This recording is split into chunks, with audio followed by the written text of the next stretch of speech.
Nobis Maria,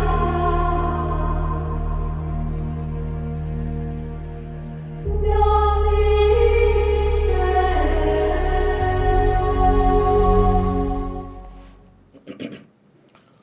प्रभु जीशु नाम रे समस्त को नमस्कार। प्रिय भाई और भौणी माने, वे ऑफ द क्रॉस बा पुण्य क्रूस यात्रा गोटे जनसाधारण भक्ति क्रिया। पुण्यपिता साधु जॉन पॉल द्वितीय 2002 रे बाइबल पढ़ी पुण्य क्रूस यात्रा करने आमान को से कहते। एणु आज आमे बाइबल आधारित क्रूसपथ आमे करिबा, बाइबल भित्तिक क्रूसपथ करिबा। विभिन्न स्थान रे ओडिशा रे केवल संक्षेप जहाँ अच्छी ताहा ही करुछंती, किंतु नुआ नीति अनुसार नुआ नियम अनुसार माजिस्टेरियम बा मंडल शिक्षाधिकार अनुसार आमे माने बाइबल पढ़ी आमे माने क्रूसपथ करिबा, जो द्वारा लोक माने भी जानिबे प्रभु जीशुंकर ए दुख जातना बाइबल रे अछि कि नाही। सब किछि बाइबल रे अछि। आ तेणु करी मु आज आपण मान को अनुरोध करूछि, मु father Martin Chintamani Parichha, Odisha regional secretary for the commission for proclamation एवं ब्रह्मपुर धर्म प्रदेश कमिशन फॉर प्रोक्लामेशन एवं बेसिक एक्लेसियल कम्युनिटी संयोजक मु अच्छी।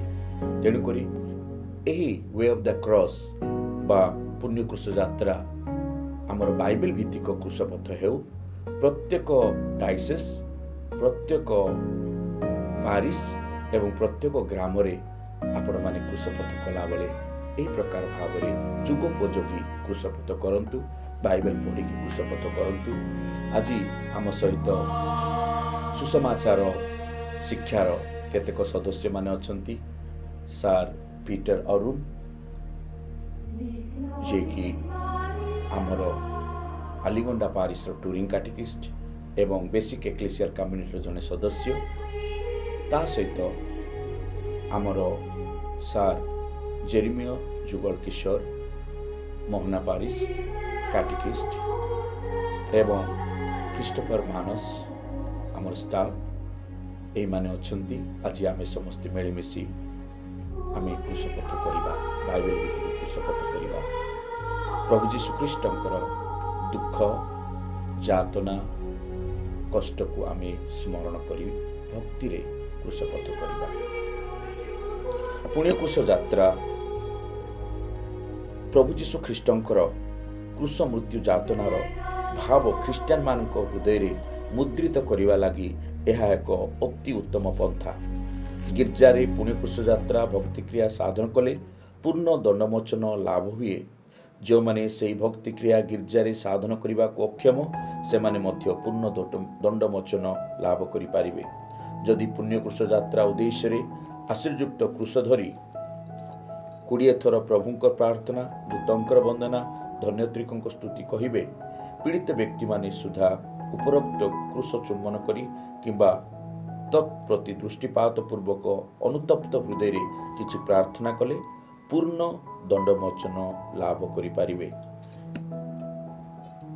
एकादश पियो 1931 रे यह कहिथिले। पुण्य क्रूस यात्रा प्रारंभिक प्रार्थना। हे मोर परमेश्वर, हे मोर त्राणकर्ता, देख मु तुमर चरण तले दंडायमान। मो पूर्ण हृदय मोर सकल पाप लगे अनुताप करुछि, कारण मो पाप द्वारा मु तुमको असंतुष्ट करी तुमर असीम प्रेम उपेक्षा करिअछि।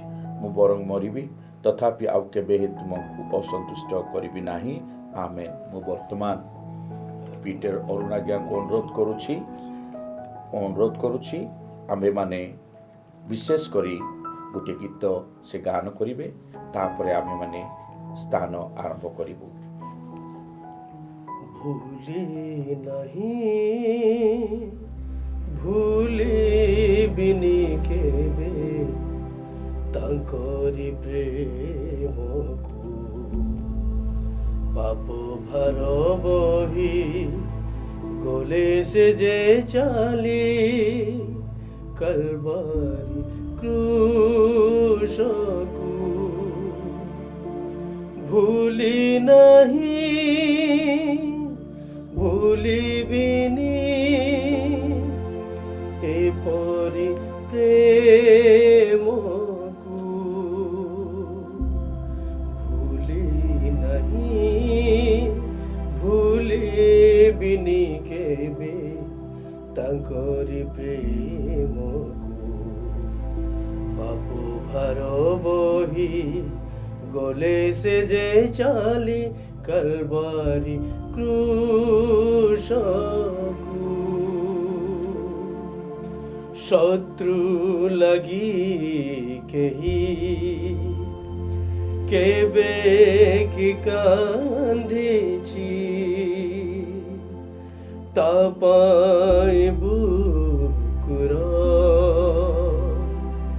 ରୁଧିର ଢାଳିଛି ସେହି ଯୀଶୁ ପ୍ରେମ ଡରେ ବାନ୍ଧିଲେ ମୋ ମନକୁ ସେହି ଯୀଶୁ ପ୍ରେମ ଡରେ ବାନ୍ଧିଲେ ମୋ ମନକୁ ଭୁଲି ନାହିଁ ଭୁଲିବିନି କେବେ ତାଙ୍କରି ପ୍ରେମକୁ ପାପ ଭାର ବହି ଗଲେ ସେ ଯେ ଚାଲି କଲବାରି କ୍ରୁଶକୁ।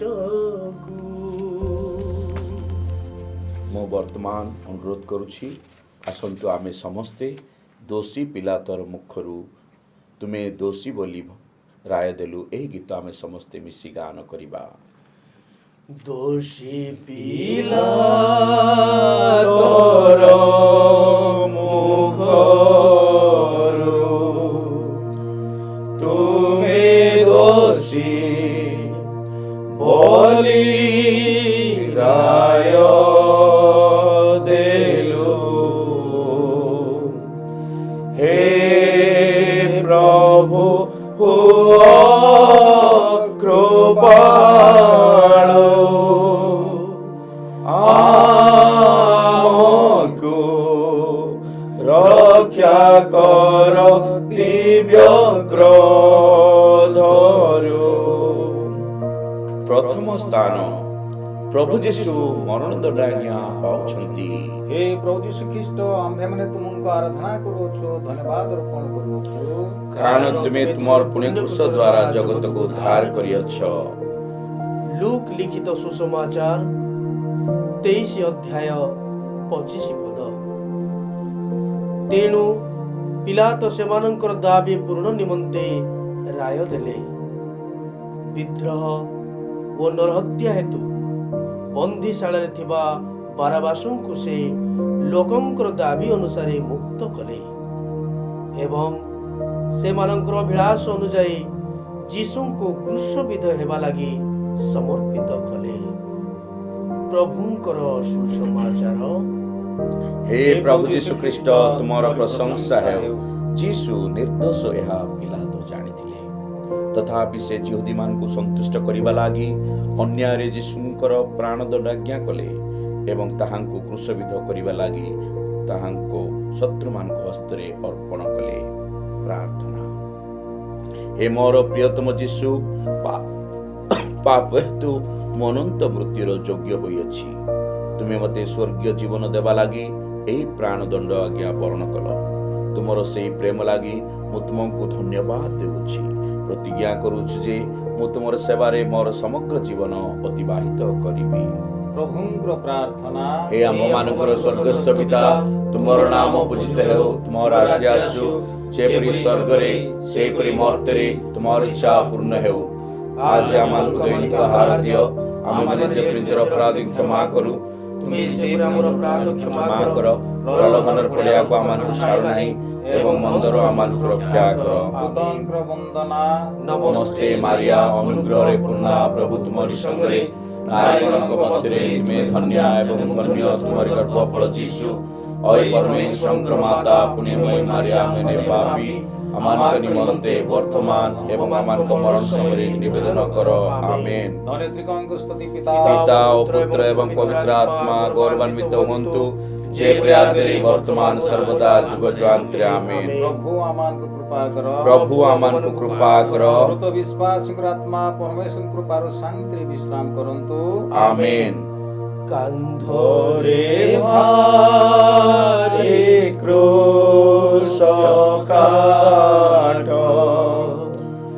ବହିଗଲ ଉଚ୍ଚ ପାହାଡ଼କୁ,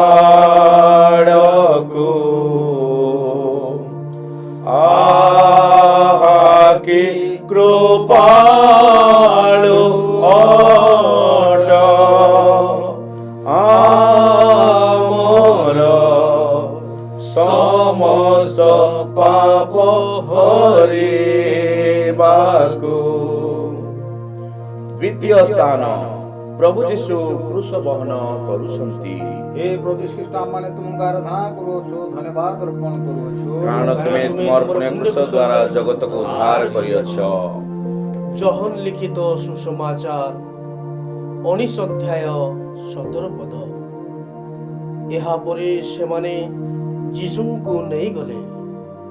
ଯୀଶୁ ନିଜର କ୍ରୁଶ ବହନ କରି ଖପୁରି ସ୍ଥାନ ବା ହିବ୍ରୁ ଭାଷାରେ ଗଲଗଥା ନାମକ ସ୍ଥାନକୁ ଗଲେ।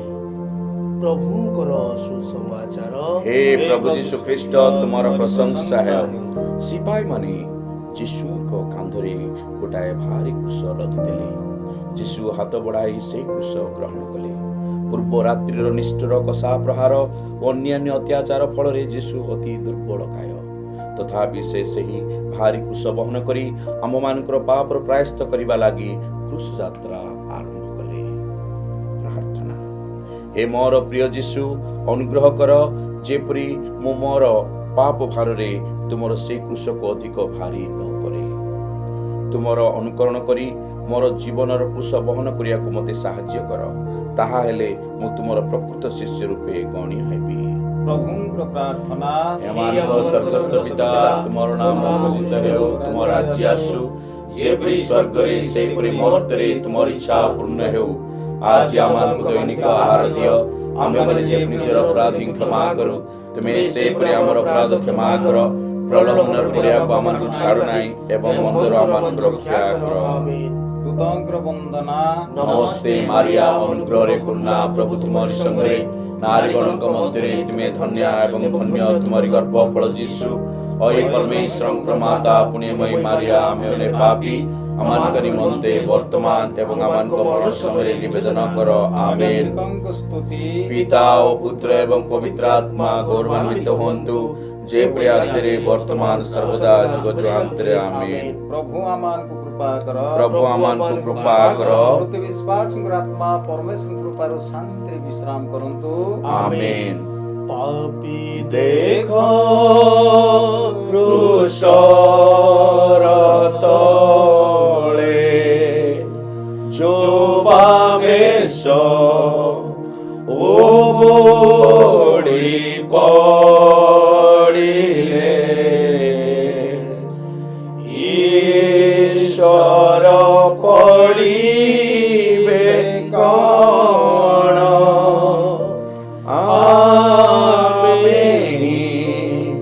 ତାଙ୍କ ଯାତନାର କାରଣ।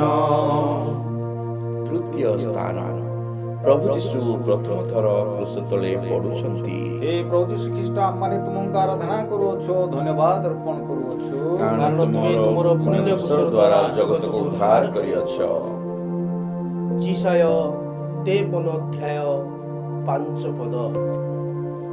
ମାତ୍ର ସେ ଆମ୍ଭମାନଙ୍କର ଧର୍ମ ନିମନ୍ତେ କ୍ଷତ ବିକ୍ଷତ ହେଲେ ଓ ଆମ୍ଭମାନଙ୍କର ଅପରାଧ ନିମନ୍ତେ ଚୂର୍ଣ୍ଣ ବିଚୂର୍ଣ୍ଣ ହେଲେ। ଆମ୍ଭମାନଙ୍କର ଶାନ୍ତିଜନକ ଶାସ୍ତି ତାହାଙ୍କ ଉପରେ ପତିତ ଓ ତାହାଙ୍କର ପ୍ରହାରରେ ଆମ୍ଭେମାନେ ସୁସ୍ଥ ହେଲୁ। ପ୍ରଭୁଙ୍କର ବାକ୍ୟ। ପରମେଶ୍ୱରଙ୍କୁ ଧନ୍ୟବାଦ। ଯୀଶୁ ଭାରି କ୍ରୁଶ ଧରି ଯାଉ ଯାଉ ପଥ ମଧ୍ୟରେ ଅତି ଦୁର୍ବଳ ହୋଇ ପଡ଼ିଗଲେ। କ୍ରୁଶ ତାହାଙ୍କ ଉପରେ ମାଡ଼ି ବସିଲା। କ୍ରୁଶ ଭାରର ଚାପରେ ଯୀଶୁଙ୍କର ଶ୍ୱାସ ରୁଦ୍ଧ ହେଲା। ତଥାପି ନିଷ୍ଠୁର ସିପାହୀମାନଙ୍କର ତାହାଙ୍କ ପ୍ରତି ଦୟା ହେଲା ନାହିଁ। ପ୍ରାର୍ଥନା। ହେ ମୋର ପ୍ରିୟତମ ଯୀଶୁ, ମୋର ପାପ ହିଁ ତୁମର ଏହି ପତନର କାରଣ। ମୁଁ ତାହା ଲାଗି ଅନୁତାପ କରୁଅଛି। ପୁନର୍ବାର ପାପରେ ନ ପଡ଼ିବାକୁ ମୋତେ ଅନୁଗ୍ରହ କର। ପ୍ରଭୁ, ତୁମକୁ ଆଉ କେବେ ହେଁ ଏତେ କଷ୍ଟ ଦେବି ନାହିଁ। ପ୍ରଭୁଙ୍କର ପ୍ରାର୍ଥନା। ହେ ଆମମାନଙ୍କର ସ୍ୱର୍ଗସ୍ଥ ପିତା, ତୁମର ନାମ ପୂଜିତ ହେଉ, ତୁମର ରାଜ୍ୟ ଆସୁ, ଯେପରି ସ୍ୱର୍ଗରେ ସେହିପରି ମର୍ତ୍ତ୍ୟରେ ତୁମର ଇଚ୍ଛା ପୂର୍ଣ୍ଣ ହେଉ। ଆଜି ଆମମାନଙ୍କୁ ଦୈନିକ ଆହାର ଦିଅ। ଆମେମାନେ ଯେପରି ନିଜର ଅପରାଧୀଙ୍କୁ କ୍ଷମା କରୁ, ତୁମେ ସେହିପରି ଆମର ଅପରାଧ କ୍ଷମା କର। ପ୍ରଲୋଭନରେ ପଡ଼ିବାକୁ ଆମମାନଙ୍କୁ ଛାଡ଼ ନାହିଁ ଏବଂ ମନ୍ଦରୁ ରକ୍ଷା କର। ଆମେନ୍। ଦୂତଙ୍କର ବନ୍ଦନା। ନମସ୍ତେ ମାରିଆ, ଅନୁଗ୍ରହରେ ପୂର୍ଣ୍ଣା, ପ୍ରଭୁ ତୁମର ସଙ୍ଗରେ, ନାରୀଗଣଙ୍କ ମଧ୍ୟରେ ତୁମେ ଧନ୍ୟା ଏବଂ ଧନ୍ୟ ତୁମର ଗର୍ଭଫଳ ଯୀଶୁ। ହେ ପରମେଶ୍ୱରଙ୍କର ମାତା, ପୁଣ୍ୟମୟୀ ମାରିଆ, ଆମମାନେ ପାପୀ, ଆମମାନଙ୍କ ନିମନ୍ତେ ବର୍ତ୍ତମାନ ଏବଂ ଆମମାନଙ୍କ ମରଣ ସମୟରେ ନିବେଦନ କର। ଆମେନ୍। ଧନ୍ୟ ତ୍ରିକଙ୍କ ସ୍ତୁତି। ପିତା ଓ ପୁତ୍ର ଏବଂ ପବିତ୍ର ଆତ୍ମା ଗୌରବାନ୍ୱିତ ହୁଅନ୍ତୁ, ଯେପରି ଆଦିରେ ବର୍ତ୍ତମାନ ସର୍ବଦା ଯୁଗ ଯୁଗାନ୍ତରେ। ଆମେନ୍। ପ୍ରଭୁ ଆମମାନଙ୍କୁ କୃପା କର। ପ୍ରଭୁ ଆମମାନଙ୍କୁ କୃପା କର। ମୃତ ବିଶ୍ୱାସୀଙ୍କର ଆତ୍ମା ପରମେଶ୍ୱର କୃପାରୁ ଶାନ୍ତିରେ ବିଶ୍ରାମ କରନ୍ତୁ। ଆମେନ୍। ଦୁଃଖିନୀ ମାତା ଚାହିଁଦେଲେ ପ୍ରିୟ ପୁତ୍ର ଅନାଇଲା ବେଳେ ଦେହ ଶୀତଳ ହୋଇଲା। ମାତାଙ୍କ ହୃଦୟ ଖଡ୍ଗ ଭେଦ କଲା। ଚତୁର୍ଥ ସ୍ଥାନ, ପ୍ରଭୁ ଯୀଶୁ ନିଜ ମାତା ମାରିଆଙ୍କୁ ସାକ୍ଷାତ କରୁଛନ୍ତି। ହେ ପ୍ରଭୁ ଯୀଶୁ ଖ୍ରୀଷ୍ଟ, ଆମମାନେ ତୁମକୁ ଆରାଧନା କରୁଅଛୁ, ଧନ୍ୟବାଦ ଅର୍ପଣ କରୁଅଛୁ, କାରଣ ତୁମେ ତୁମର କ୍ରୁଶ ଦ୍ୱାରା ଜଗତକୁ ଉଦ୍ଧାର କରିଅଛ। ଯୋହନ ଲିଖିତ ସୁସମାଚାର 19 ଅଧ୍ୟାୟ 25 ପଦ। ଯୀଶୁଙ୍କର କ୍ରୁଶ ନିକଟରେ ତାହାଙ୍କର ମାତା, ତାହାଙ୍କ ମାତାଙ୍କର ଭଗ୍ନୀ କ୍ଲୋଫାସଙ୍କର ସ୍ତ୍ରୀ ମରିୟମ ଓ ମାଗ୍ଦଲେନା ମରିୟମ ଠିଆ ହୋଇଥିଲେ। ପ୍ରଭୁଙ୍କର ସୁସମାଚାର। ହେ ପ୍ରଭୁ ଯୀଶୁ ଖ୍ରୀଷ୍ଟ, ତୁମର ପ୍ରଶଂସା ହେଉ। ପ୍ରଭୁ ଯୀଶୁ ଭାରି କ୍ରୁଶ ଧରି ଥକି ଯିବା ବେଳେ ପଥ ମଧ୍ୟରେ ନିଜର ଦୁଃଖିତା ମାତାଙ୍କୁ ଭେଟିଲେ। ଯୀଶୁ ଓ ମାରିଆ ପରସ୍ପରକୁ ଚାହିଁଲେ।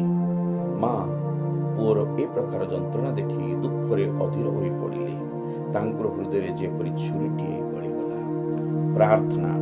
ହେ ମୋର ପ୍ରିୟତମ ଯୀଶୁ, ତୁମର ପୁଣ୍ୟମୟୀ ମାତାଙ୍କ ନିବେଦନ ଦ୍ୱାରା ପାପ ଲାଗି ମୋର ହୃଦୟରେ ଗଭୀର ଅନୁତାପ ସଞ୍ଚାର କର। ତାହେଲେ ମୁଁ ମୋର ଜୀବନ କାଳରେ ପାପର ପ୍ରାୟଶ୍ଚିତ ସାଧନ କରି ମରଣ ସମୟରେ ତୁମର କୃପାର ଯୋଗ୍ୟ ହୋଇପାରିବି। ପ୍ରଭୁଙ୍କର ପ୍ରାର୍ଥନା। ହେ ଆମମାନଙ୍କର ସ୍ୱର୍ଗସ୍ଥ ପିତା, ତୁମର ନାମ ପୂଜିତ ହେଉ, ତୁମର ରାଜ୍ୟ ଆସୁ, ଯେପରି ସ୍ୱର୍ଗରେ ସେପରି ମର୍ତ୍ତ୍ୟରେ ତୁମର ଇଚ୍ଛା ପୂର୍ଣ୍ଣ ହେଉ। ଆଜି ଆମମାନଙ୍କୁ ଦୈନିକ ଆହାର ଦିଅ। ଆମ୍ଭେମାନେ ଯେପରି ନିଜର ଅପରାଧୀଙ୍କୁ କ୍ଷମା କରୁ, ତୁମେ ସେପରି ଆମର ଅପରାଧ କ୍ଷମା କର। ପ୍ରଲୋଭନରେ ପଡ଼ିବାକୁ ଆମମାନଙ୍କୁ ଛାଡ଼ ନାହିଁ ଏବଂ ମନ୍ଦରୁ ଆମମାନଙ୍କୁ ରକ୍ଷା କର। ଆମେନ୍। ଦୂତଙ୍କର ବନ୍ଦନା। ନମସ୍ତେ ମାରିଆ, ଅନୁଗ୍ରହ ପୂର୍ଣ୍ଣା, ପ୍ରଭୁ ତୁମର ସଙ୍ଗରେ, ନାରୀଗଣଙ୍କ ମଧ୍ୟରେ ତୁମେ ଧନ୍ୟା ଏବଂ ଧନ୍ୟ ତୁମର ଗର୍ଭଫଳ ଯୀଶୁ। ହେ ପରମେଶ୍ୱରଙ୍କର ମାତା, ପୁଣ୍ୟମୟୀ ମାରିଆ, ଆମମାନେ ପାପୀ, ଆମମାନଙ୍କ ନିମନ୍ତେ ବର୍ତ୍ତମାନ ଏବଂ ଆମମାନଙ୍କ ମରଣ ସମୟରେ ନିବେଦନ କର। ଆମେନ୍। ଧନ୍ୟ ତ୍ରିକଙ୍କ ସ୍ତୁତି। ପିତା ଓ ପୁତ୍ର ଏବଂ ପବିତ୍ର ଆତ୍ମା ଗୌରବାନ୍ୱିତ ହୁଅନ୍ତୁ, ଯେପରି ଆଦିରେ ବର୍ତ୍ତମାନ ସର୍ବଦା ଯୁଗ ଯୁଗାନ୍ତରେ। ଆମେନ୍। ପ୍ରଭୁ ଆମମାନଙ୍କୁ କୃପା କର। ପ୍ରଭୁ ଆମମାନଙ୍କୁ କୃପା କର। ମୃତ ବିଶ୍ୱାସୀଙ୍କର ଆତ୍ମା ପରମେଶ୍ୱର କୃପାରୁ ଶାନ୍ତିରେ ବିଶ୍ରାମ କରନ୍ତୁ। ଆମେନ୍। ପୌତ୍ରରେ ମରିଯିବେ ପ୍ରଭୁ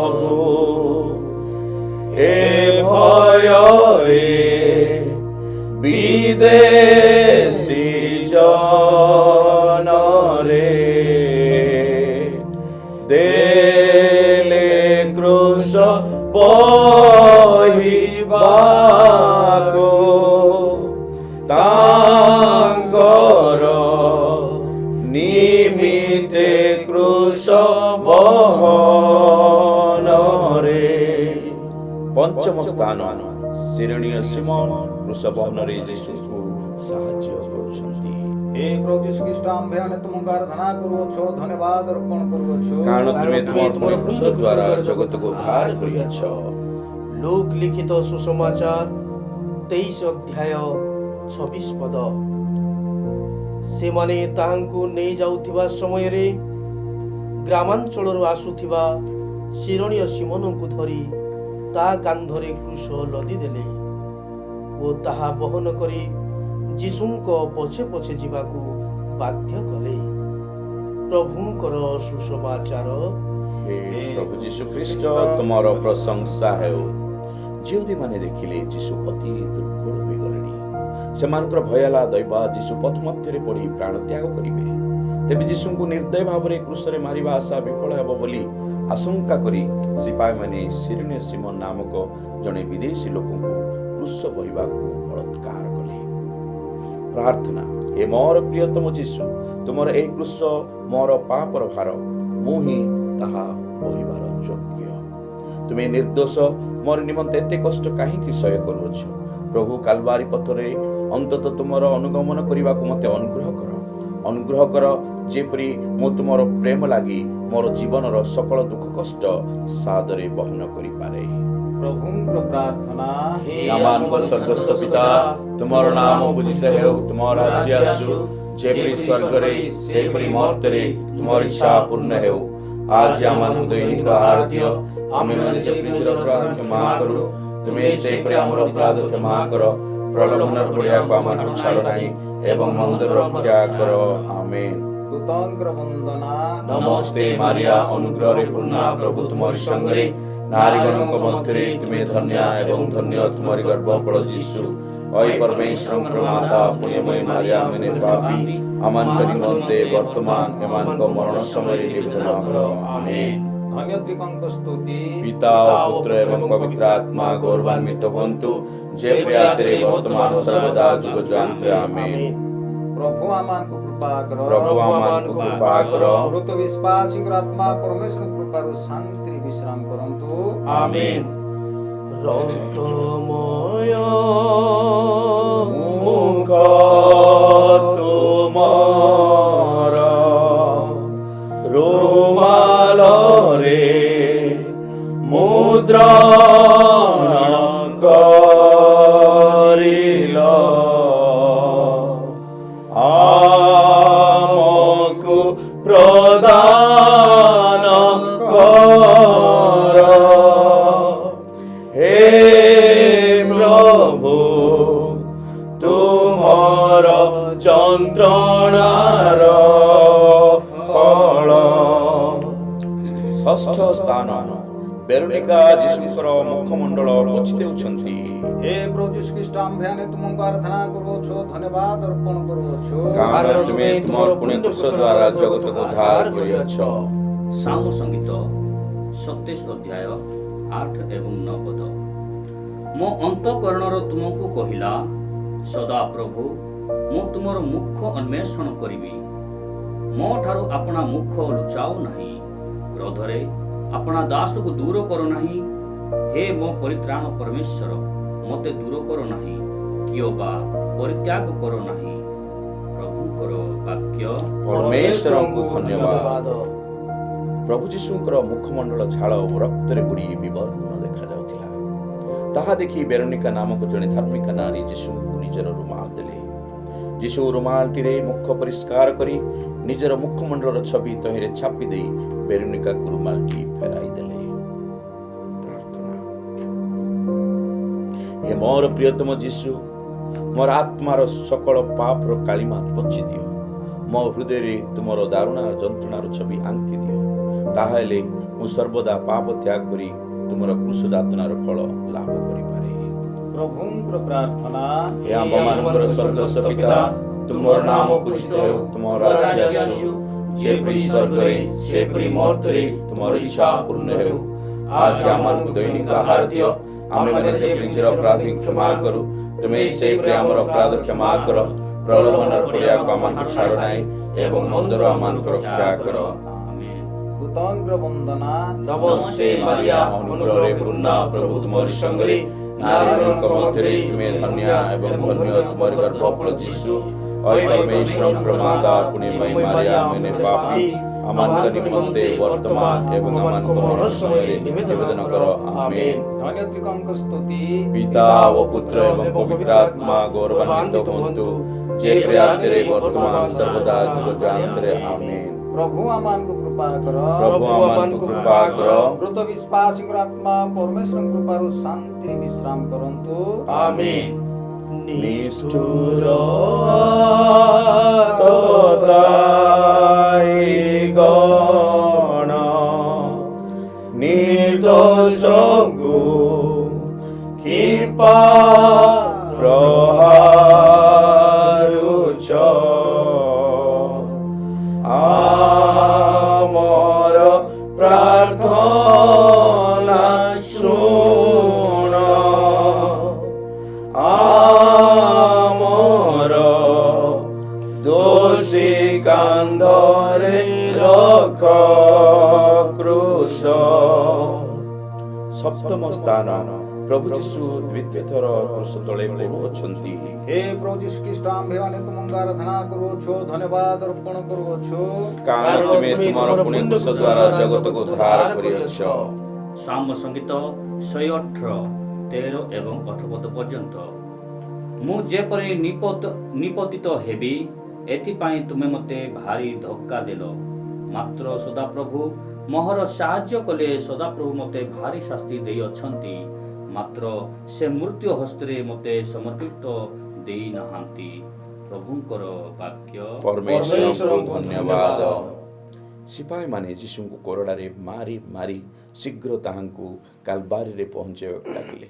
ଏଣୁ ଯୀଶୁ ଅତି ଦୁର୍ବଳ ହୋଇ ଦ୍ୱିତୀୟ ଥର କ୍ରୁଶ ତଳେ ପଡ଼ିଗଲେ। ପ୍ରାର୍ଥନା। ଏ ମୋର ପ୍ରିୟ ଯୀଶୁ, ମୁଁ ଅନେକ ଥର ତୁମର ବିରୁଦ୍ଧାଚରଣ କରିଅଛି, ତେଣୁ ମୁଁ ତୁମର ସମ୍ମୁଖରେ ଠିଆ ହେବାକୁ ସୁଦ୍ଧା ଅଯୋଗ୍ୟ। ପାପ ପଙ୍କଠାରୁ ଉଠି ପୁନର୍ବାର ସେଥିରେ ନ ପଡ଼ିବା ପାଇଁ ମୋତେ ଅନୁଗ୍ରହ କର। ପ୍ରଭୁଙ୍କର ପ୍ରାର୍ଥନା। ହେ ଆମମାନଙ୍କ ସ୍ୱର୍ଗସ୍ଥ ପିତା, ତୁମର ନାମ ପୂଜିତ ହେଉ, ତୁମର ରାଜ୍ୟ ଆସୁ, ଯେପରି ସ୍ୱର୍ଗରେ ସେପରି ମର୍ତ୍ତ୍ୟରେ ତୁମର ଇଚ୍ଛା ପୂର୍ଣ୍ଣ ହେଉ। ଆଜି ଆମମାନଙ୍କୁ ଦୈନିକ ଆହାର ଦିଅ, ଆମେମାନେ ଯେପରି ନିଜର ଅପରାଧୀ କ୍ଷମା କରୁ, ତୁମେ ସେହିପରି ଆମର ଅପରାଧ କ୍ଷମା କର। ପ୍ରଲୋଭନରେ ପଡ଼ିବାକୁ ଆମମାନଙ୍କୁ ଛାଡ଼ ନାହିଁ, ଏବଂ ମନ୍ଦରୁ ରକ୍ଷା କର। ଆମେନ୍। ଦୂତଙ୍କର ବନ୍ଦନା। ନମସ୍ତେ ମାରିଆ, ଅନୁଗ୍ରହରେ ପୂର୍ଣ୍ଣ, ପ୍ରଭୁ ତୁମରି ସଙ୍ଗରେ, ନାରୀମାନଙ୍କ ମଧ୍ୟରେ ତୁମେ ଧନ୍ୟ, ଏବଂ ଧନ୍ୟ ତୁମର ଗର୍ଭଫଳ ଯୀଶୁ। ଓ ପରମେଶ୍ୱରଙ୍କ ମାତା ପୁଣ୍ୟମୟୀ ମାରିଆ, ଆମେମାନେ ପାପୀ, ଆମମାନଙ୍କ ନିମନ୍ତେ ବର୍ତ୍ତମାନ ଏବଂ ଆମମାନଙ୍କ ମରଣ ସମୟରେ ନିବେଦନ କର। ଆମେନ୍। ଧନ୍ୟ ତ୍ରିକଙ୍କ ସ୍ତୁତି। ପିତା ଓ ପୁତ୍ର ଏବଂ ପବିତ୍ର ଆତ୍ମା ଗୌରବାନ୍ୱିତ ହୁଅନ୍ତୁ, ଯେପରି ଆଦିରେ ବର୍ତ୍ତମାନ ସର୍ବଦା ଯୁଗଯାନ୍ତରେ। ଆମେନ୍। ପ୍ରଭୁ ଆମମାନଙ୍କୁ କୃପା କର। ପ୍ରଭୁ ଆମମାନଙ୍କୁ କୃପା କର। ମୃତ ବିଶ୍ୱାସୀଙ୍କର ଆତ୍ମା ପରମେଶ୍ୱରଙ୍କ କୃପାରୁ ଶାନ୍ତିରେ ବିଶ୍ରାମ କରନ୍ତୁ। ଆମେନ୍। ଦେଖି ଯୀଶୁଙ୍କର ଯାତନା, ନାରୀମାନେ ଦୁଃଖରେ କାନ୍ଦିଲେ, ତୁମ ସନ୍ତାପ ବେଦନା ସୁମର କନ୍ୟାଗଣ ଯୀଶୁ କହିଲେ। ଅଷ୍ଟମ ସ୍ଥାନ, ପ୍ରଭୁ ଯୀଶୁ ଜେରୁସାଲେମର ସ୍ତ୍ରୀମାନଙ୍କୁ ସାକ୍ଷାତ କରୁଛନ୍ତି। ମାନେ ତୁମଙ୍କୁ ଆରାଧନା କରୁଅଛୁ, ଧନ୍ୟବାଦ ଅର୍ପଣ କରୁଅଛୁ, କାରଣ ତୁମେ ତୁମର ପୁଣ୍ୟ କ୍ରୁଶ ଦ୍ୱାରା ଜଗତକୁ ଉଦ୍ଧାର କରିଅଛ। ଲୁକ୍ ଲିଖିତ ସୁସମାଚାର 23 ଅଧ୍ୟାୟ 27 ଏବଂ 28 ପଦ। ବହୁ ସଂଖ୍ୟକ ଲୋକ ତାଙ୍କ ପଛେ ପଛେ ଗଲେ, ଏବଂ ସେମାନଙ୍କ ମଧ୍ୟରେ ତାଙ୍କ ପାଇଁ ଛାତି ପିଟି ବିଳାପ କରୁଥିବା ନାରୀମାନେ ମଧ୍ୟ ଥିଲେ, ଯୀଶୁ ବୁଲି ପଡ଼ି ସେମାନଙ୍କୁ କହିଲେ, ଆଗ ଜେରୁସାଲେମର କନ୍ୟାମାନେ ମୋ ଲାଗି ରୋଦନ କର ନାହିଁ, ବରଂ ତୁମମାନଙ୍କ ଲାଗି ଓ ତୁମମାନଙ୍କର ସନ୍ତାନମାନଙ୍କ ଲାଗି ରୋଦନ କର। ପ୍ରଭୁଙ୍କର ସୁସମାଚାର। ହେ ପ୍ରଭୁ ଯୀଶୁ ଖ୍ରୀଷ୍ଟ, ତୁମର ପ୍ରଶଂସା ହେଉ। ଯୀଶୁଙ୍କର ଅସହ୍ୟ ଯନ୍ତ୍ରଣା ଦେଖି ଜେରୁସାଲେମର କେତେକ ସ୍ତ୍ରୀ ଲୋକ ତାହାଙ୍କ ପ୍ରତି ସହାନୁଭୂତି ପ୍ରକାଶ କରି ରୋଦନ କରିବାକୁ ଲାଗିଲେ। ତାହା ଦେଖି ଯୀଶୁ ସେମାନଙ୍କୁ ସାନ୍ତ୍ୱନା ଦେଇ କହିଲେ, ମୋ ଲାଗି ରୋଦନ କର ନାହିଁ, ବରଂ ତୁମମାନଙ୍କ ଲାଗି ଓ ତୁମମାନଙ୍କ ସନ୍ତାନମାନଙ୍କ ଲାଗି ରୋଦନ କର। ପ୍ରାର୍ଥନା। ହେ ମୋର ପ୍ରିୟତମ ଯୀଶୁ, ଅନୁତାପର ଅଶ୍ରୁ ଜଳପାତ କରିବାକୁ ମୋତେ ଅନୁଗ୍ରହ କର। ତାହେଲେ ମୁଁ ତୁମର ଦାରୁଣ ଯନ୍ତ୍ରଣା ଦେଖି ଯେଉଁ ଦୁଃଖ ଅନୁଭବ କରିବି, ତାହା ମୋର ପରିତ୍ରାଣର ଉପଯୋଗୀ ହେବ। ପ୍ରଭୁଙ୍କର ପ୍ରାର୍ଥନା। ହେ ଆମ୍ଭମାନଙ୍କର ସ୍ୱର୍ଗସ୍ଥ ପିତା, ତୁମର ନାମ ପୂଜିତ ହେଉ, ତୁମ ରାଜ୍ୟ ଆସୁ, ଯେପରି ସ୍ୱର୍ଗରେ ସେପରି ମର୍ତ୍ତ୍ୟରେ ତୁମର ଇଚ୍ଛା ପୂର୍ଣ୍ଣ ହେଉ। ଆଜି ଆମମାନଙ୍କୁ ଦୈନିକ ଆହାର ଦିଅ। ଆମ୍ଭେମାନେ ଯେପରି ନିଜର ଅପରାଧୀ କ୍ଷମା କରୁ, ତୁମେ ସେପରି ଆମର ଅପରାଧ କ୍ଷମା କର। ପ୍ରଲୋଭନରେ ପଡ଼ିବାକୁ ଆମକୁ ଛାଡୁ ନାହିଁ, ଏବଂ ମନ୍ଦରୁ ଆମମାନଙ୍କୁ ରକ୍ଷା କର। ଆମେନ୍। ଦୂତଙ୍କର ବନ୍ଦନା। ନମସ୍ତେ ମାରିଆ, ଅନୁଗ୍ରହ ପୂର୍ଣ୍ଣା, ପ୍ରଭୁ ତୁମର ସଙ୍ଗରେ, ନାରୀମାନଙ୍କ ମଧ୍ୟରେ ତୁମେ ଧନ୍ୟା, ଏବଂ ଧନ୍ୟ ତୁମର ଗର୍ଭଫଳ ଯୀଶୁ। ଅଇ ପରମେଶ୍ୱରଙ୍କ ମାତା, ପୁଣ୍ୟମୟୀ ମାରିଆ, ଆମେନେ ପାପୀ, ଆମମାନଙ୍କ ନିମନ୍ତେ ବର୍ତ୍ତମାନ ଏବଂ ଆମଙ୍କ ମରଣ ସମୟରେ ନିବେଦନ କର। ଆମେନ୍। ଧନ୍ୟତିକଙ୍କ ସ୍ତୁତି। ପିତା ଓ ପୁତ୍ର ଏବଂ ପବିତ୍ର ଆତ୍ମା ଗୌରବାନ୍ୱିତ ହୁଅନ୍ତୁ, ଯେଉଁପରି ଆଦିରେ ବର୍ତ୍ତମାନ ସର୍ବଦା ଯୁଗାନ୍ତରେ। ଆମେନ୍। ପ୍ରଭୁ ଆମମାନଙ୍କୁ କୃପା କର। ପ୍ରଭୁ ଆମମାନଙ୍କୁ କୃପା କର। ମୃତ ବିଶ୍ୱାସୀଙ୍କର ଆତ୍ମା ପରମେଶ୍ୱର କୃପାରୁ ଶାନ୍ତିରେ ବିଶ୍ରାମ କରନ୍ତୁ। ଆମେନ୍। ପାଖ ହେଲା ମରଣ ଦିବ୍ୟ ମେଷ ପାହାଡ଼ ଚଢ଼ିଲେ, କଷ୍ଟ ସବୁ କରି ଧ୍ୟାନ, କାତରେ ମୁହଁ ମାଡ଼ି ତଳେ ପଡ଼ିଲେ। ନବମ ସ୍ଥାନ। ପ୍ରଭୁ ଯୀଶୁ ତୃତୀୟ ଥର କ୍ରୁଶ ତଳେ ପଡୁଅଛନ୍ତି। ହେ ପ୍ରଭୁ ଯୀଶୁ ଖ୍ରୀଷ୍ଟ, ଆମ୍ଭେମାନେ ତୁମଙ୍କୁ ଆରାଧନା କରୁଅଛୁ, ଧନ୍ୟବାଦ ଅର୍ପଣ କରୁଅଛୁ, କାରଣ ତୁମେ ତୁମର ପୁଣ୍ୟ କ୍ରୁଶ ଦ୍ୱାରା ଜଗତକୁ ଉଦ୍ଧାର କରିଅଛ। ରୋମିଓ 8 ଅଧ୍ୟାୟ 35 ଏବଂ 36 ପଦ। କିଏ ଆମକୁ ଖ୍ରୀଷ୍ଟଙ୍କ ପ୍ରେମରୁ ବିଚ୍ଛିନ୍ନ କରିବ? କଣ କଷ୍ଟ, ଦୁଃଖ, ନିର୍ଯାତନା, ଦୁର୍ଭିକ୍ଷ, ଉଲଗ୍ନତା, ସଙ୍କଟ କିମ୍ବା ଖଡ୍ଗ? ଲେଖା ଅଛି, ତୁମ ନିମନ୍ତେ ଆମେ ଦିନ ସାରା ନିହିତ ହେଉଛୁ, ଆମେ ବୋଧଯୋଗ୍ୟ ମେଷ ତୁଲ୍ୟ ପରିଗଣିତ ହେଉଅଛୁ। ପ୍ରଭୁଙ୍କର ବାକ୍ୟ। ପରମେଶ୍ୱରଙ୍କୁ ଧନ୍ୟବାଦ। ଯୀଶୁ ପଥ ମଧ୍ୟରେ ଅତି ଦୁର୍ବଳ ହୋଇଗଲେଣି, ଚାଲିବାକୁ ଆଉ ତାଙ୍କର ଶକ୍ତି ନାହିଁ। ତଥାପି ସେପାଇମାନେ ଯୀଶୁଙ୍କୁ ଟଣା ଓଟଣା କରି ନେଇଗଲେ। ଯୀଶୁ ଆଉ ଚାଲି ନ ପାରି ତୃତୀୟ ଥର କ୍ରୁଶ ତଳେ ପଡ଼ିଗଲେ। ପ୍ରାର୍ଥନା। ହେ ମୋର ପ୍ରିୟତମ ଯୀଶୁ, ସର୍ବଦା ପାପ ତ୍ୟାଗ କରିବାକୁ ମୁଁ ଦୃଢ଼ ପ୍ରତିଜ୍ଞା କରୁଅଛି। ମୁଁ ଆଉ କେବେ ତୁମକୁ ଏ ପ୍ରକାର ଯନ୍ତ୍ରଣା ଦେବି ନାହିଁ। ମୋର ଏହି ପ୍ରତିଜ୍ଞା ପାଳନ କରିବାକୁ ମୋତେ ଅନୁଗ୍ରହ କର। ପ୍ରଭୁଙ୍କର ପ୍ରାର୍ଥନା। ହେ ଆମ୍ଭମାନଙ୍କର ସ୍ୱର୍ଗସ୍ଥ ପିତା, ତୁମର ନାମ ପୂଜିତ ହେଉ, ତୁମ ରାଜ୍ୟ ଆସୁ, ଯେପରି ସ୍ୱର୍ଗରେ ସେପରି ମର୍ତ୍ତ୍ୟରେ ତୁମର ଇଚ୍ଛା ପୂର୍ଣ୍ଣ ହେଉ। ଆଜି ଆମମାନଙ୍କୁ ଦୈନିକ ଆହାର ଦିଅ। ଆମେମାନେ ଯେପରି ନିଜର ଅପରାଧୀ କ୍ଷମା କରୁ, ତୁମେ ସେପରି ଆମର ଅପରାଧ କ୍ଷମା କର। ପ୍ରଲୋଭନରେ ପଡ଼ିବାକୁ ଆମମାନଙ୍କୁ ଛାଡୁ ନାହିଁ, ଏବଂ ମନ୍ଦରୁ ଆମମାନଙ୍କୁ ରକ୍ଷା କର। ଆମେନ୍। ଦୂତଙ୍କର ବନ୍ଦନା। ନମସ୍ତେ ମାରିଆ, ଅନୁଗ୍ରହରେ ପୂର୍ଣ୍ଣା, ପ୍ରଭୁ ତୁମରି ସଙ୍ଗରେ, ନାରୀମାନଙ୍କ ମଧ୍ୟରେ ତୁମେ ଧନ୍ୟା, ଏବଂ ଧନ୍ୟ ତୁମର ଗର୍ଭଫଳ ଯୀଶୁ। ଅଇ ପରମେଶ୍ୱରଙ୍କ ମାତା, ପୁଣ୍ୟମୟୀ ମାରିଆ, ଆମେନେ ପାପୀ, ଆମମାନଙ୍କ ନିମନ୍ତେ ବର୍ତ୍ତମାନ ଏବଂ ଆମଙ୍କ ମରଣ ସମୟରେ ନିବେଦନ କର। ଆମେନ୍। ଧନ୍ୟତିକଙ୍କ ସ୍ତୁତି। ପିତା ଓ ପୁତ୍ର ଏବଂ ପବିତ୍ର ଆତ୍ମା ଗୌରବାନ୍ୱିତ ହୁଅନ୍ତୁ, ଯେପରି ଆଦିରେ ବର୍ତ୍ତମାନ ସର୍ବଦା ଯୁଗଯୁଗାନ୍ତରେ। ଆମେନ୍। ପ୍ରଭୁ ଆମମାନଙ୍କୁ କୃପା କର। ପ୍ରଭୁ ଆମମାନଙ୍କୁ କୃପା କର। ମୃତ ବିଶ୍ୱାସୀଙ୍କର ଆତ୍ମା ପରମେଶ୍ୱରଙ୍କ କୃପାରୁ ଶାନ୍ତିରେ ବିଶ୍ରାମ କରନ୍ତୁ। ଆମେନ୍। ପିନ୍ଧା ବସ୍ତ୍ର କ୍ଷତ ରକ୍ତରେ ଶରୀରକୁ ଲାଗି ରହି ତା ଝିଙ୍କିଲେ ନିର୍ଦୟରେ ଯୀଶୁଙ୍କ ଦେହ ସମସ୍ତଙ୍କୁ ଦିଶିଲା। ଦଶମ ସ୍ଥାନ ସିପାହୀମାନେ ପ୍ରଭୁ ଯୀଶୁଙ୍କୁ ବିବସ୍ତ୍ର କରୁଛନ୍ତି। हे प्रभु यीशु ख्रीष्ट आम्भेମାନେ ତୁମକୁ ଆରାଧନା କରୁଅଛୁ, ଧନ୍ୟବାଦ ଅର୍ପଣ କରୁଅଛୁ। କାରଣ ତୁମେ ତୁମର ପୁଣ୍ୟ କୃଷ ଦ୍ୱାରା ଜଗତକୁ ଉଦ୍ଧାର କରିଅଛ। ଯୋହନ ଲିଖିତ ସୁସମାଚାର 19 ଅଧ୍ୟାୟ 23 ପଦ। ସୈନ୍ୟମାନେ ଯୀଶୁଙ୍କୁ କ୍ରୁଶବିଦ୍ଧ କଲା ପରେ ତାଙ୍କ ବସ୍ତ୍ର ସବୁ ନେଇ ଚାରି ଭାଗ କଲେ। ପ୍ରତ୍ୟେକ ସୈନ୍ୟ ପାଇଁ ଗୋଟିଏ ଭାଗ। ସେମାନେ ତାଙ୍କର ଅଙ୍ଗରଖା ମଧ୍ୟ ନେଲେ। ତାହା ସିଲାଇ ନ ହୋଇ ଉପରୁ ତଳ ଯାଏ ବୁଣା ଯାଇଥିଲା। ପ୍ରଭୁଙ୍କର ସୁସମାଚାର। ହେ ପ୍ରଭୁ ଯୀଶୁ ଖ୍ରୀଷ୍ଟ ତୁମର ପ୍ରଶଂସା ହେଉ। କାଲବାରୀ ପାହାଡ଼ ଉପରେ ପହଞ୍ଚାଇବା ପରେ ସିପାହୀମାନେ ଯୀଶୁଙ୍କୁ ବିବସ୍ତ୍ର କରିବାକୁ ଲାଗିଲେ। ଯୀଶୁଙ୍କ କ୍ଷତ ବିକ୍ଷତ ଦେହରେ ଅଙ୍ଗରଖା ଲାଗି ଯାଇଥିଲା। ତାହା ବାହାର କରିବା ବେଳେ କ୍ଷତଗୁଡ଼ିକରୁ ରକ୍ତ ଝରିବାକୁ ଲାଗିଲା। ଯୀଶୁ ଗଭୀର ପୀଡ଼ା ଅନୁଭବ କଲେ। ପ୍ରାର୍ଥନା। ହେ ମୋର ପ୍ରିୟତମ ଯୀଶୁ, ବିଷୟ ଲାଳସାରୁ ଯେ ସକଳ ପାପ କରିଅଛି ସେସବୁ ଲାଗି ମୁଁ ଅନୁତାପ କରୁଅଛି। ମୁଁ ପ୍ରତିଜ୍ଞା କରୁଛି ଯେ ଆଉ କେବେ ତୁମକୁ ଏ ପ୍ରକାର ଦୁଃଖ ଯନ୍ତ୍ରଣା ଦେବି ନାହିଁ। ଆଜିଠାରୁ ପବିତ୍ର ଜୀବନ ଯାପନ କରିବାକୁ ମୁଁ ଦୃଢ଼ ପ୍ରତିଜ୍ଞା କରୁଛି। ଏ ପ୍ରତିଜ୍ଞା ପାଳନ କରିବାକୁ ମୋତେ ଅନୁଗ୍ରହ କର। ପ୍ରଭୁଙ୍କର ପ୍ରାର୍ଥନା। ହେ ଆମର ସ୍ୱର୍ଗସ୍ଥ ପିତା, ତୁମର ନାମ ପୂଜିତ ହେଉ, ତୁମ ରାଜ୍ୟ ଆସୁ, ଯେପରି ସ୍ୱର୍ଗରେ ସେପରି ମର୍ତ୍ତ୍ୟରେ ତୁମର ଇଚ୍ଛା ପୂର୍ଣ୍ଣ ହେଉ। ଆଜି ଆମମାନଙ୍କ ଦୈନିକ ଆହାର ଦିଅ। ଆମେମାନେ ଯେପରି ନିଜର ଅପରାଧ କ୍ଷମା କରୁ, ତୁମେ ସେପରି ଆମର ଅପରାଧ କ୍ଷମା କର। ପ୍ରଲୋଭନରେ ପଡ଼ିବାକୁ ଆମମାନଙ୍କୁ ଛାଡ଼ ନାହିଁ, ଏବଂ ମନ୍ଦରୁ ଆମମାନଙ୍କୁ ରକ୍ଷା କର। ଆମେନ୍। ଦୂତଙ୍କର ବନ୍ଦନା। ନମସ୍ତେ ମାରିଆ, ଅନୁଗ୍ରହରେ ପୂର୍ଣ୍ଣା, ପ୍ରଭୁ ତୁମରି ସଙ୍ଗରେ। ନାରୀଗଣଙ୍କ ମଧ୍ୟରେ ତୁମେ ଧନ୍ୟା, ଏବଂ ଧନ୍ୟ ତୁମରି ଗର୍ଭଫଳ ଯୀଶୁ।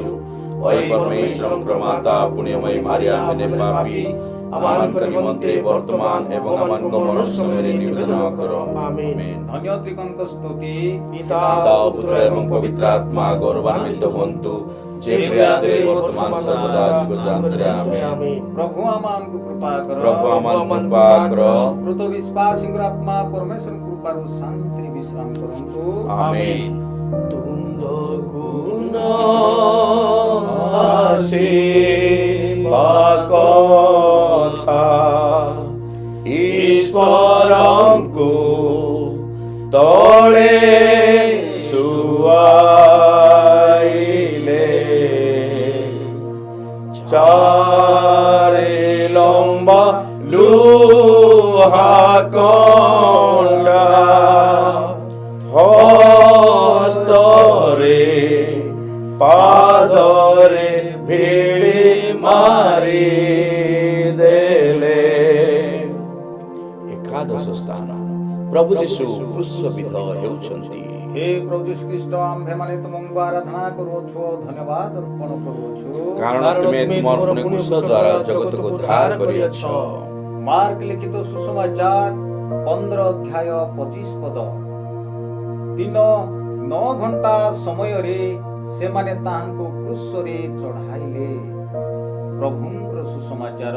ହେ ପ୍ରଭୁ ଯୀଶୁ ଖ୍ରୀଷ୍ଟ ତୁମର ପ୍ରଶଂସା ହେଉ। ସିପାହୀମାନେ ଯୀଶୁଙ୍କୁ ବିବସ୍ତ୍ର କରି କ୍ରୁଶ ଉପରେ ଶୁଆଇ ଦେଲେ।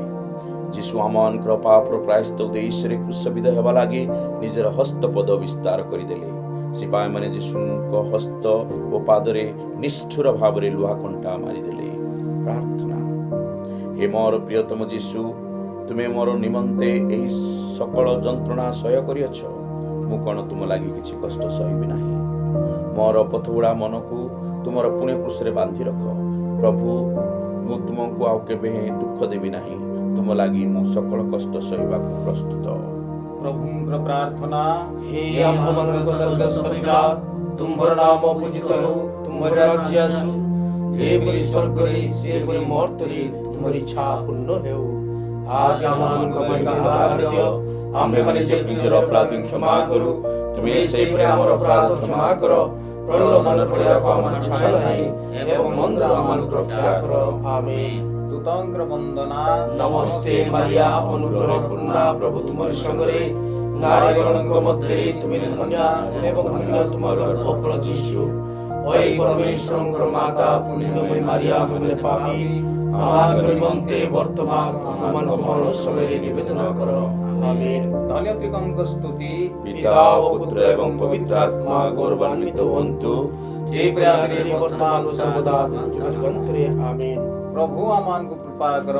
ପ୍ରଭୁ ଆମମାନଙ୍କୁ କୃପା କର। ମୃତ ବିଶ୍ୱାସୀଙ୍କର ଆତ୍ମା ପରମେଶ୍ୱର କୃପାରୁ ଶାନ୍ତିରେ ବିଶ୍ରାମ କରନ୍ତୁ। ଆମେନ୍। ମୁଁ ବର୍ତ୍ତମାନ ପିଟର ଆରୁଣ ଆଜ୍ଞାଙ୍କୁ ଅନୁରୋଧ କରୁଛି ଦ୍ୱାଦଶ ସ୍ଥାନ ପୂର୍ବରୁ ଆମମାନଙ୍କ ପାଇଁ ଏକ ଭକ୍ତିପୂର୍ଣ୍ଣ ଗୀତ ଗାନ କରିବେ। ବିଶେଷ କରି ଯୀଶୁ ଆମ ପାଇଁ ଖାଲବାରି ପର୍ବତରେ କ୍ରୁଶରେ ନିଜର ଜୀବନ ଦେଉଛନ୍ତି।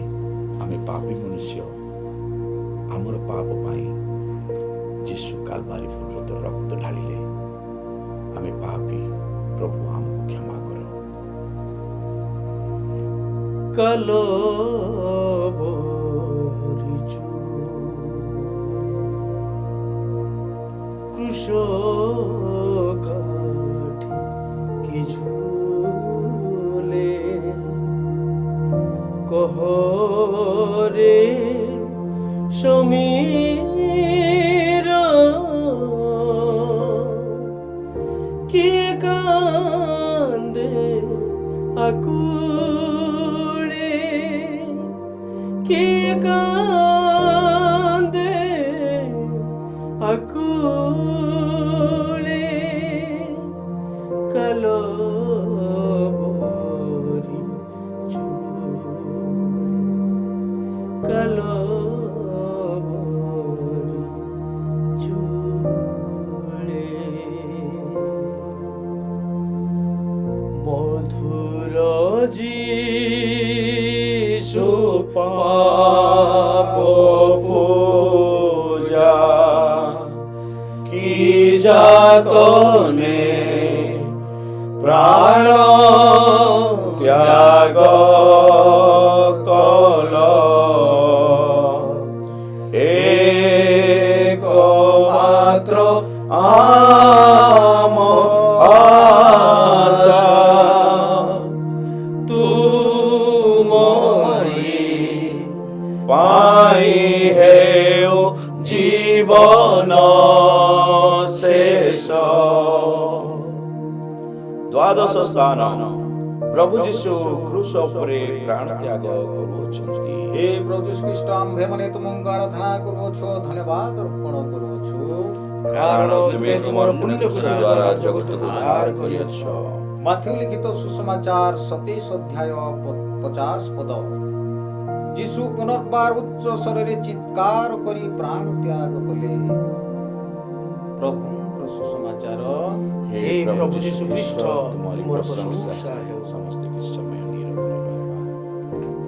ଯୀଶୁ ଆମ ପାଇଁ ମୃତ୍ୟୁବରଣ କଲେ। ପ୍ରଭୁ ଯୀଶୁ କ୍ରୁଶରେ 3 ଘଣ୍ଟା ଓହଳି ରହି ଅମାପ ଯନ୍ତ୍ରଣା ଅନୁଭବ କଲେ। ଆତତାୟୀମାନଙ୍କ ନିମନ୍ତେ ଯୀଶୁ ପିତୃଶ୍ୱରଙ୍କ ଠାରୁ କ୍ଷମା ଭିକ୍ଷା କଲେ। ଦେହ ତ୍ୟାଗର କିଛି କ୍ଷଣ ପୂର୍ବରୁ ସେ ତୃଷା ନିବାରଣ ଲାଗି କିଛି ଜଳ ମାଗିଲେ। ଆତତାୟୀମାନେ ପିତାର ଶୋଷକ ଦଣ୍ଡ ତାହାଙ୍କର ମୁଖରେ ଦେଲେ। ଯୀଶୁ ନିଜର ଆତ୍ମା ପିତୃଶ୍ୱରଙ୍କ ଠାରେ ସମର୍ପଣ କଲେ। ପ୍ରାର୍ଥନା। ହେ ମୋର ପ୍ରିୟତମ ଯୀଶୁ, ତୁମେ ମୋ ନିମନ୍ତେ ନିଜର ଜୀବନ ଦେଲ, ତାହା ବଦଳରେ ମୁଁ ତୁମକୁ କ'ଣ ଦେଇପାରିବି? ପ୍ରଭୁ, ମୋର ସମଗ୍ର ଜୀବନ ମୁଁ ତୁମକୁ ସମର୍ପଣ କରୁଅଛି। ତୁମର ସେବାରେ ମୋର ସମଗ୍ର ଜୀବନ ଅତିବାହିତ ହେଉ। ପ୍ରଭୁଙ୍କର ପ୍ରାର୍ଥନା। ହେ ଆମ୍ଭମାନଙ୍କ ସ୍ୱର୍ଗସ୍ଥ ପିତା, ତୁମର ନାମ ପୂଜିତ ହେଉ, ତୁମର ରାଜ୍ୟ ଆସୁ, ଯେପରି ସ୍ୱର୍ଗରେ ସେପରି ମର୍ତ୍ତ୍ୟରେ ତୁମର ଇଚ୍ଛା ପୂର୍ଣ୍ଣ ହେଉ। ଆଜି ଆମମାନଙ୍କୁ ଦୈନିକ ଆହାର ଦିଅ। ଆମେମାନେ ଯେପରି ନିଜର ଅପରାଧ କ୍ଷମା କରୁ, ତୁମେ ସେପରି ଆମର ଅପରାଧ କ୍ଷମା କର। ପ୍ରଲୋଭନରେ ପଡ଼ିବାକୁ ଆମମାନଙ୍କୁ ଛାଡ଼ ନାହିଁ ଏବଂ ମନ୍ଦରୁ ଆମମାନଙ୍କୁ ରକ୍ଷା କର। ଦୂତଙ୍କର ବନ୍ଦନା। ନମସ୍ତେ ମାରିଆ, ଅନୁଗ୍ରହ ପୂର୍ଣ୍ଣା, ପ୍ରଭୁ ତୁମରି ସଙ୍ଗରେ, ନାରୀମାନଙ୍କ ମଧ୍ୟରେ ତୁମେ ଧନ୍ୟ ଏବଂ ଧନ୍ୟ ତୁମର ଗର୍ଭଫଳ ଯୀଶୁ। ହେ ପରମେଶ୍ୱରଙ୍କର ମାତା ପୁଣ୍ୟମୟୀ ମାରିଆ, ଆମେ ପାପୀ আমার নিমন্তে বর্তমান এবং আমার মরণ সময়ে নিবেদন করো। আমেন। ধন্য ত্রিকঙ্গ স্তুতি পিতা ও পুত্র এবং পবিত্র আত্মা গৌরবান্বিত হন্তু, যেপরি আদরে বর্তমান সর্বদা যুগ যুগান্তরে। আমেন। প্রভু আমানকু কৃপা কর। প্রভু আমার কৃপা কর। মৃত বিশ্বাসীଙ୍କର আত্মা পরমেশ্বর কৃপাରୁ ଶାନ୍ତିରେ ବିଶ୍ରାମ କରନ୍ତୁ। আমেন। দিব্য মাতা কেড়ে কাতরে আম পাই জাত না সইল আপনা মৃত কুমরে কোলরে শুয়াই দুঃখরে বুড়িলে।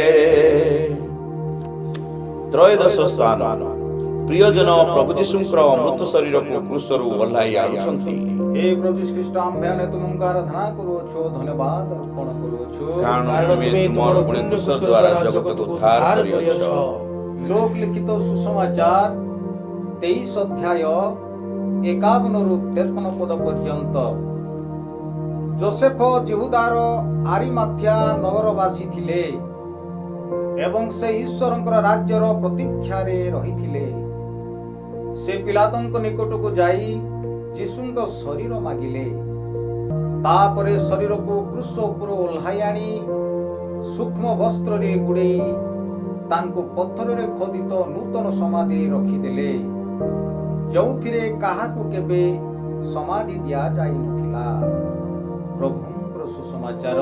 ହେ ପ୍ରଭୁ ଯୀଶୁ ଖ୍ରୀଷ୍ଟ, ତୁମର ପ୍ରଶଂସା ହେଉ। ପ୍ରଭୁ ଯୀଶୁଙ୍କର ମୃତ୍ୟୁ ପରେ ଜଣେ ଆତତାୟୀ ତାଙ୍କର ପାର୍ଶ୍ୱକୁ ବର୍ଚ୍ଛାରେ ବିଦ୍ଧ କଲା ଏବଂ ତତ୍କ୍ଷଣାତ୍ ରକ୍ତ ଓ ଜଳ ବହିବାକୁ ଲାଗିଲା।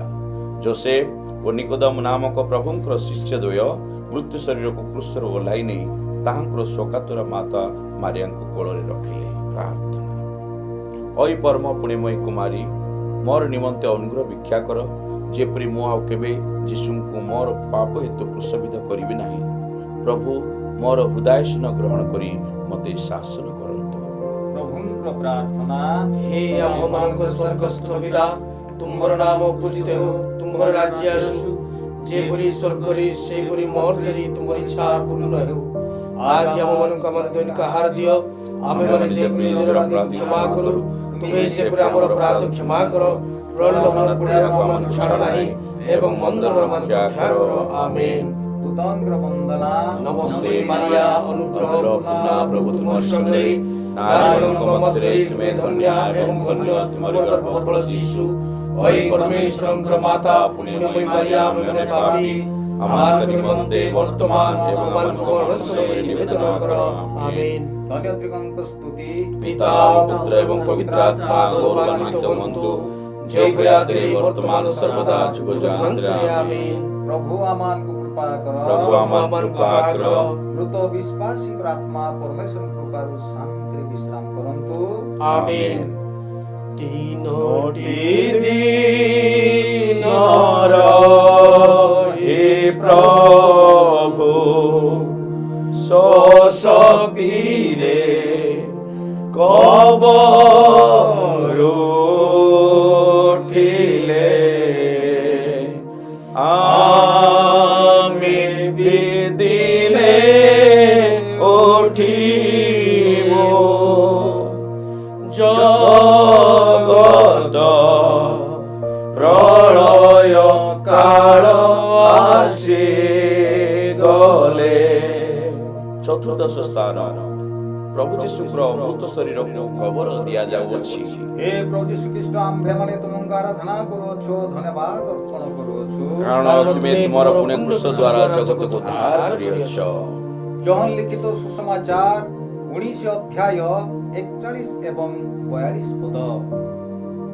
ଯେଉଁ ସ୍ଥାନରେ ସେ କ୍ରୁଶବିଦ୍ଧ ହୋଇଥିଲେ ସେଠାରେ ଏକ ଉଦ୍ୟାନ ଥିଲା ଏବଂ ସେହି ଉଦ୍ୟାନ ମଧ୍ୟରେ ଏକ ନୂତନ ସମାଧି ଥିଲା, ଯେଉଁଠି କାହାରିକୁ ସମାଧି ଦିଆଯାଇନଥିଲା। ସେମାନେ ସେହି ସ୍ଥାନରେ ଯୀଶୁଙ୍କୁ ସମାଧିସ୍ଥ କଲେ। ପ୍ରଭୁଙ୍କର ସୁସମାଚାର। ହେ ପ୍ରଭୁ ଯୀଶୁ ଖ୍ରୀଷ୍ଟ ତୁମର ପ୍ରଶଂସା ହେଉ।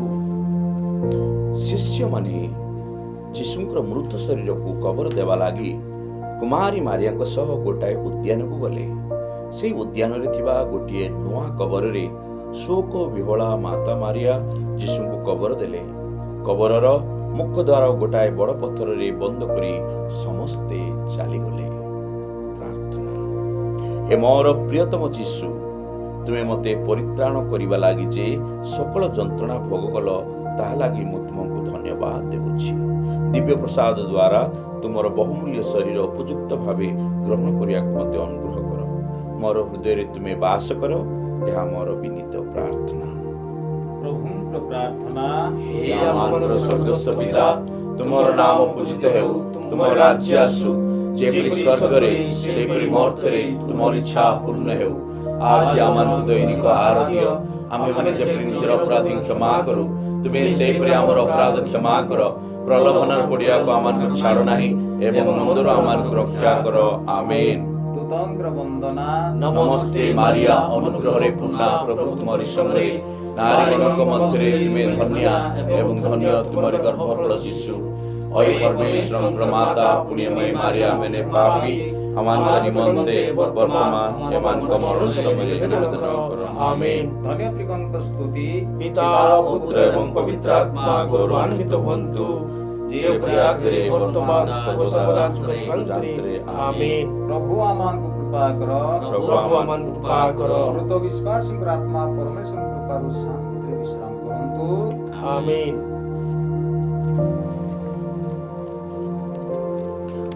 ଅନ୍ତିମ ପ୍ରାର୍ଥନା।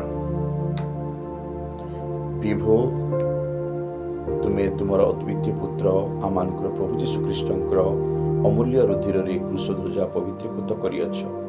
ବିଧାନ କର, ଯେପରି ଯେଉଁମାନେ ସେହି କୃଷଧ୍ୱଜା ତଳେ ରୁଣ୍ଡ ହୋଇ ତୁମର ପୁତ୍ରଙ୍କର ଜୟଗାନ କରିବେ, ସେମାନେ ତୁମର ଶରଣର ମହଲାସ ସର୍ବଦା ଲାଭ କରିପାରିବେ। ଆମମାନଙ୍କର ପ୍ରଭୁ ଯୀଶୁ ଖ୍ରୀଷ୍ଟଙ୍କ ମଧ୍ୟସ୍ଥତାରେ। ଆମେନ୍। ପ୍ରିୟ ଭାଇ ଓ ଭଉଣୀମାନେ, ଆସନ୍ତୁ ଆମେମାନେ କିଛି ସମୟ ନୀରବରେ ରହିବା। ଯୀଶୁ ଆମ ପାଇଁ ମୃତ୍ୟୁବରଣ କରିଛନ୍ତି। ଆଉ ଯୀଶୁ 3 ଦିନ ପରେ ସେ ଉଠିଛନ୍ତି। ଆମେ ମଧ୍ୟ ଦିନେ ଉଠିବା। ଆମେ ପାପୀ ମନୁଷ୍ୟ। ପ୍ରଭୁ, ଆମର ପାପ ତୁମେ କ୍ଷମା କର। ଆସନ୍ତୁ ଶେଷ ଗୀତ ଆମେ ଗାଇବା। ମୁଁ ପିଟର ଅରୁଣାଜ୍ଞାଙ୍କୁ ଅନୁରୋଧ କରୁଛି, ସେ ଗାନ କରିବେ। ଆମେ ସମସ୍ତେ ହାତ ଯୋଡ଼ି ଦଣ୍ଡାୟମାନ ହୋଇ ରହିବା।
Shorira, Patu